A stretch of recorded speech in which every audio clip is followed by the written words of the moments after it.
نحمده ونصلي على رسوله الكريم أما بعد فأعوذ بالله من الشيطان الرجيم بسم الله الرحمن الرحيم শুকরিয়া আল্লাহর যে আল্লাহ পাক রব্বুল আলামিন আমাদেরকে আবারও একটি দিন পরে কোরআন এবং সুন্নাহর আলোকে কিছু আমলিয়াত বিষয়ে কথা বলার সুযোগ দান করেছেন। আল্লাহুম্মা আমিন। এবং লক্ষ কোটি দরুদ সালাম বর্ষিত হোক আমাদের রাসূলের উপর সাল্লাল্লাহু আলাইহি ওয়াসাল্লাম।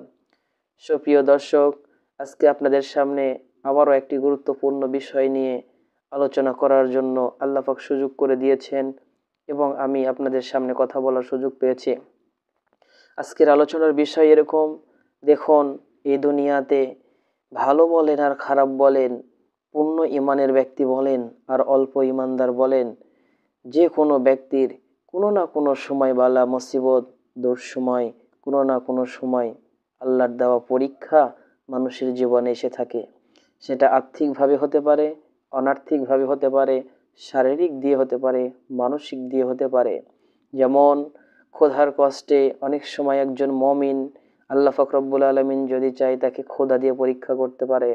আল্লাহ পাক রব্বুল আলামিন যদি একজন মুমিনের ঈমান পরীক্ষা করতে চায়, হয়তোবা তার কলিজার টুকরা নিজের সন্তান আদির ক্ষতির মাধ্যম দিয়ে আল্লাহ পরীক্ষা করতে পারে।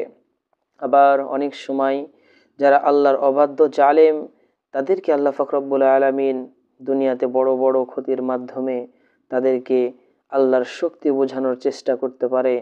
তো সর্বদিক দিয়েই আমাদের কি হয়, বিপদ আপদ বালা মুসিবত প্রত্যেকটা মানুষের জীবনেই কম বেশি থেকে যায়।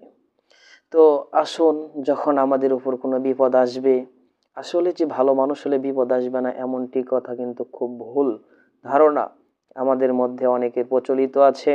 অনেক মানুষ বলে, বাড়িতে যদি কোনো অকল্যাণ হয়ে যায়, কোনো পশু পাখি মারা যায়, ধরুন গরু কিংবা ছাগল মারা যায়, কিংবা নিজের নগদ অর্থ টাকা যদি হারিয়ে যায়, অনেক সময় আমরা বলে ফেলি, এত সালাত আদায় করছি, এত আল্লাহ আল্লাহ করি, আল্লাহ তুমি আমার সাথে এই কাজটা করলে, ঠিক করলে না। তো সম্মানিত শুধু আসলে দেখুন, আল্লাহর এটা তো পরীক্ষাও হতে পারে। তো এই জন্য কখনোই আল্লাহর সাথে আমরা বেয়াদবিমূলক কথা বলবো না ইনশাআল্লাহ।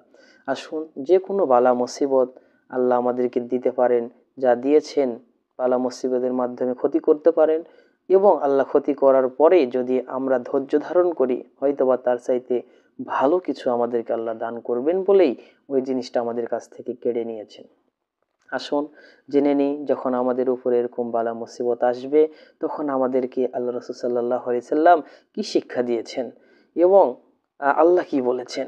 দেখুন, এখানে আল্লাহ রাসূল সাল্লাল্লাহু আলাইহি সাল্লাম হাদিসের ভিতরে এই বিষয়টি এসেছে এবং এটি কোরআনের ভিতরে এসেছে।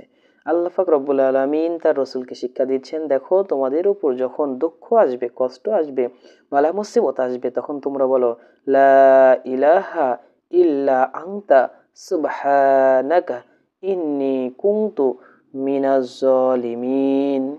আবার শুনুন, লা ইলাহা ইল্লা আনতা সুবহানাকা ইন্নী কুনতু মিনাজ জালিমিন।